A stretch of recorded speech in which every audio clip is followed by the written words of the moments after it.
You can okay. Holy Spirit, activate. Oh, no. Holy Spirit, activate. Holy Spirit, activate. Activate. Activate. All right, let's go.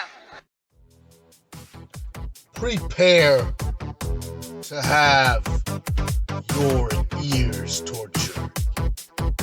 No, it's not another promo.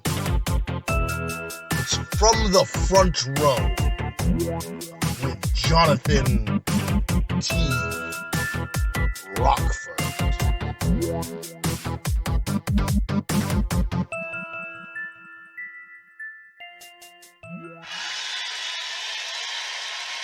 Well, honestly, if I'm her, that's the last person I want laying on top of me. I mean, it had to smell like stale onions or something. Yeah, he said he was reading a book to defeat his opponent. I didn't even know he could read. Well, it is what it is. But anyway, what's up, WPA? It's me, Johnathan T. Rokford, here with another edition of From the Front Row, as we are on the way in the road to WrestleMania. And as we conclude this week, which was a shortened week, we had Jalen Masters defending his Game Changer title before the show started, and he defeated Money Mike as a carryover from last week. Now, his second opponent, man. He's having a lot of marathon matches there. But his second opponent for the night, Gigi. Jalen Masters claimed not to know who Gigi was, but soon was introduced as Gigi took Jalen Masters to the limit, and they're still fighting. So that match will carry on into WrestleMania. Last time I said the match went in on Monday. What are the bets that ends? Let's say Saturday. I'm calling it. Match will be over Saturday. We'll have a winner. Now, in our scheduled matches, we had a lot of people not show up. And we know I'm not going to talk about those matches. No. Why? People didn't show up. I will announce the people that benefited from them, though. Well, Gigi, for one. Captain Chaos, Lucha Libre, Nergahante, the Darkstalker, and Robert Isaiah Salea. All benefited from their opponents not showing up this week. Must be nice.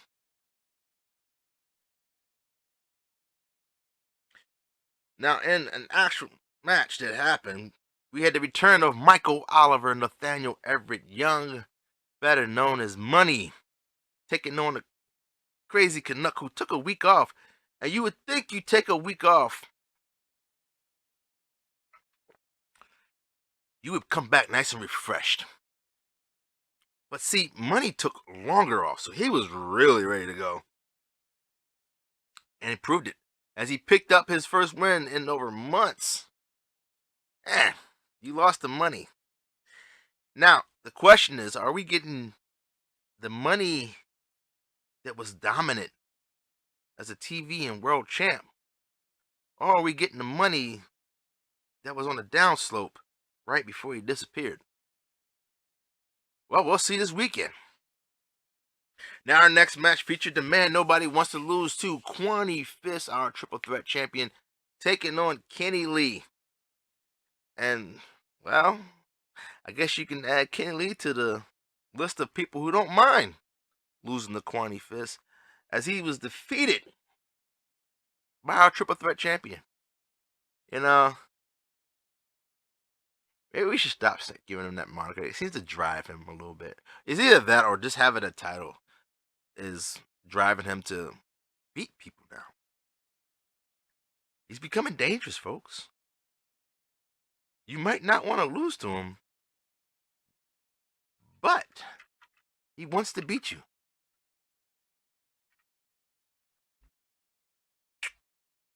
Just saying. Yeah, I should do some fruit punching here. Now, our next match featured Bobby Blaze taking on Chrysalis, and Chrysalis was able to defeat Bobby Blaze. Folks, I don't know what's up with Bobby Blaze. lost a qualifier match, then loses a one-on-one match. And he's going into a title match. Title contender. He's going into a match where a title could be given out. Yeah. Bobby, pick it up. What's up? Don't let the fact that you're from Ohio interfere with your need to succeed. Now, next match featured one of our ladies of WPA, newcomer Luna, taking on Shepherd Bane. And after suffering a loss last week at the hands of Shona Campbell, Luna picked her hot streak back up by defeating Shepherd Bane. You know, I might have to change my pick come the women's international title. I mean, you know, maybe move her up to number 2. I mean, she's been hot. You know, win after win after win. You know, a loss there, but man, she might be the it factor. Now, in our next match, Needles Kane took on the Super Champion King and defeated same. You know, calling yourself the Super Champion King and then losing matches consistently, you might want to look into maybe another name change. You know, maybe we can call WWE and give you a hand and help you out a little bit. I don't know. We'll see. Now, following that match, Johnny Rocco was scheduled to take on the Ronin, Shona Campbell. And Johnny said he read a book that told him how to defeat the Ronin. It would show him the ways. And that book must have worked, shit, because he won. He squeaked out a win over her when she went to kick him in the head, spin kick. He was able to duck like he was anticipating it. And when she came back around, he hit her with the Annihilator and pinned her for the 1, 2, 3. You know, it was, I'm telling you, it was a good match, folks. The crowd was into it. You know, the two of our probably favorite underdogs here going at it. But, you know, after the match, you know, he did help her up and he wished her good luck in her title match. And she wished him good luck. You know, no animosity there. And then, of course, as always, Johnny Rocco went and sat in his seat. Hey, you know, the professor was actually there this time. Yeah, I don't know what he was doing ringside, but, you know, he must have actually paid for a ticket. He was a spectator. Now, in the match that, oh, man. I'm going to tell you what. When I told Philip the results of this match, I think he's still yelling somewhere. He's still in disbelief. But we had the Queen, Starling J, taking on the Emperor, 2K Anomalium, a battle of kingdoms here. And the Emperor's kingdom toppled Queen Starling J. Say yes, what? folks. The Emperor, 2K Anomalium, defeated the Queen, Starling J. Say what? And you might say, oh, he must have squeaked. No, he didn't squeak out a win.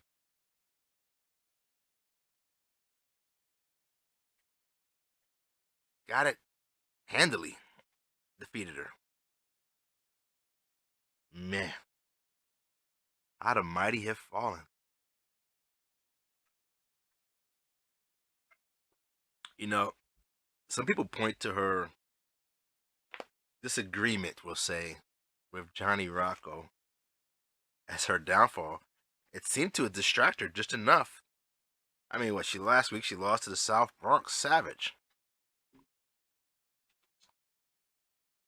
She ain't been doing too good since she lost that title. Just saying. Maybe she'll pick it up for WrestleMania. We'll see. Now, our next match featured the Brasso versus the Master Sean Puff. And the Brasso. I tell you what, Killer Goons were on fire this week, as the Brasso picked up a win over the Master Sean Puff. Man, I'm starting to think Sean Puff might be the excuse me, weak link on his trios team. I mean, granted, you know, one of his teammates won, and honestly, I know I'm skipping ahead a little bit, but Mac Blakely beat the Lady Assassin later. He's the only one out of the three that didn't win. It's crazy. Now, the next match we had was Big Mel versus Switchblade, and Switchblade's been doing really bad lately, folks. But considering he was going up against Big Mel, it's not that absurd as a loss. But yeah, you know, you don't show up, you show up and lose. It's like you might as well not even been there. I mean, he made it a little competitive for a little bit, but at the end, it just, yeah, Big Mel picked up the win. Now, Like Anumbras took on Martel the Carpenter. And during their match, Lucha Libre came out ringside with his mask on, trying to distract Like Anumbras, but it did not work, as Like Anumbras was able to pick up the win over Martel the Carpenter. There's not that much distracting in the world, folks, that makes somebody lose to Martel. But because he did that, Lycan went out the ring to try to grab him because, you know, he wanted that mask. Lucha Libre, of course, was able to escape with his mask once again. It seems like it's going to be an ongoing thing until he actually catches him. Now, our next match featured Big J Bowski versus Money, MF, and Mike. And Money, MF, and Mike beat the Big J Bowski. Now, I've been saying this since last week. Like, what is going on? People that lost titles are just losing left and right. Meanwhile, everybody else is gaining momentum heading into WrestleMania, and they're just steadily getting cold. It's crazy. What? No. I mean, yes, it's Money Mike. He's top 10. He's somewhere around the top 10. He's number 11 or something like that. But still.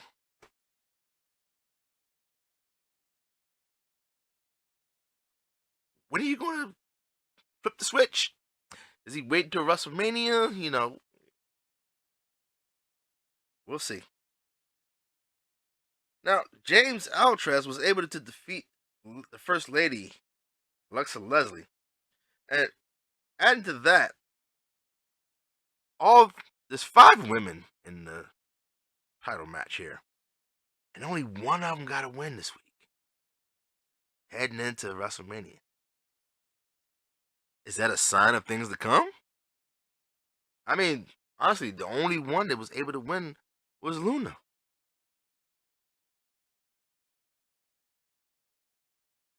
What?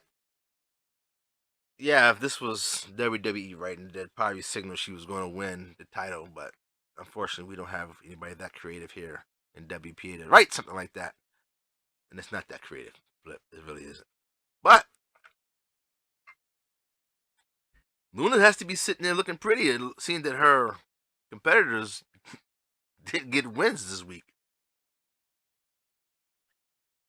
Now, in our special trios match, we had 3MT, the Beast, Luscious Lucius, teaming up with the world champ, Jermaine Walker, facing their challengers at WrestleMania, Oreo Speedwagon, Central Jalen Masters, and Casper 2779, along with Hilarious, the Prince of Crime.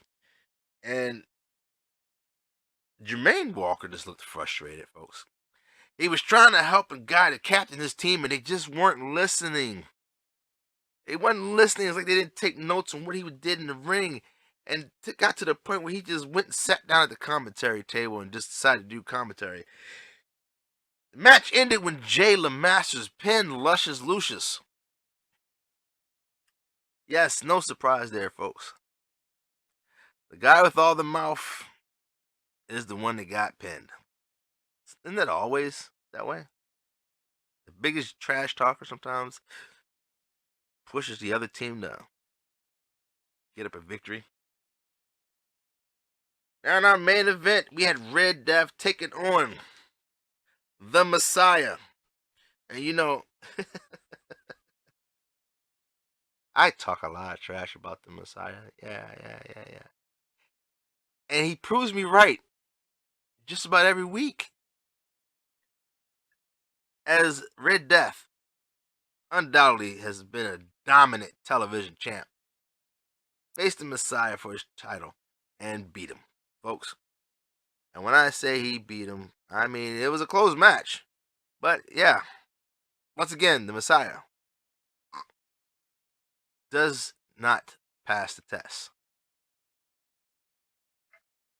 You know, I told him, you win 10 straight, I'll shut up.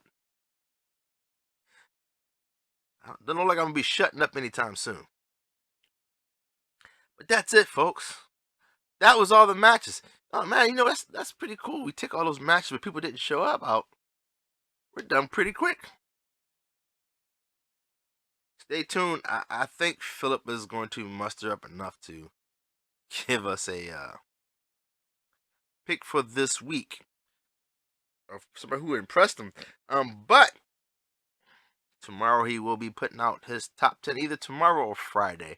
He said he might wait till Friday. He needs time to think. This one's going to be a difficult one. There's a lot of changes in the top 10 for Philip. Huh? Oh, yeah, no. If she's in the top 10, I'd be surprised.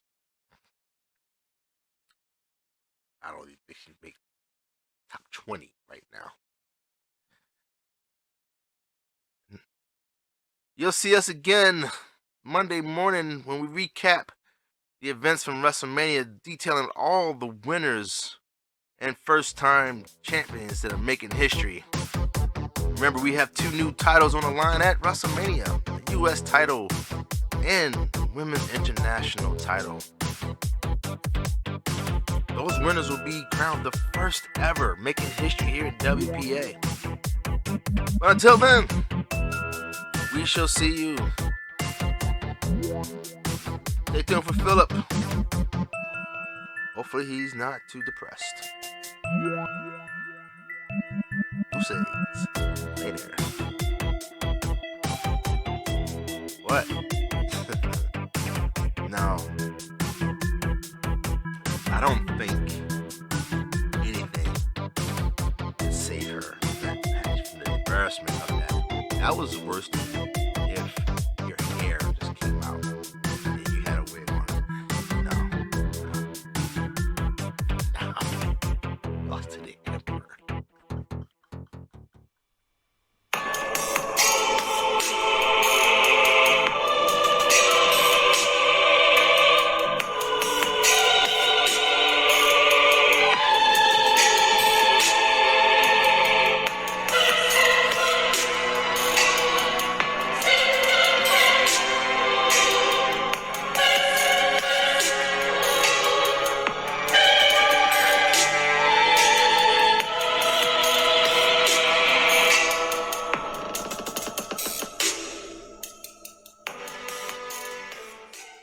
Good day, WPA. This is I, Philip Alexander Carrington IV.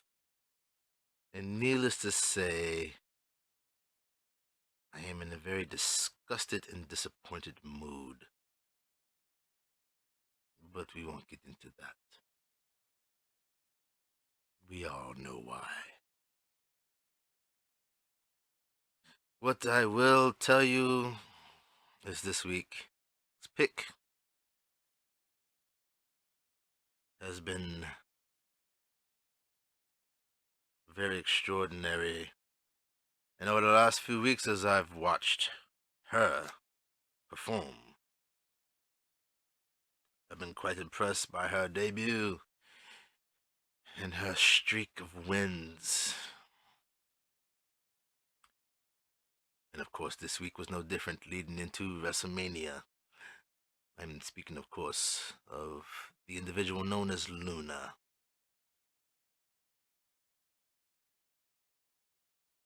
As an upstart and fresh face in WPA, she immediately made her mark, eking out wins before losing to a very formidable opponent.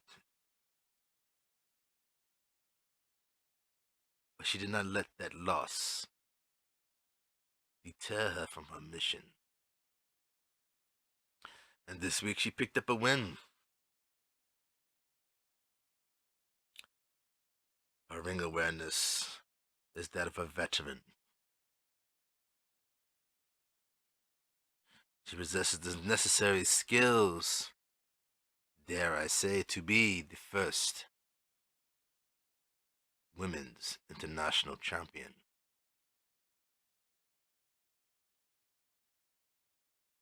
Let it be a warning to all of you who are competing against her. You might need to step your game up.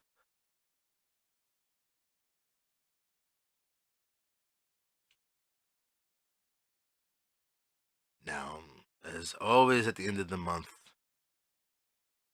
I will be presenting my top 10 list of impressive performances. Although I will say, this one might have to be altered, as just being picked during the week might not guarantee that you make the top 10.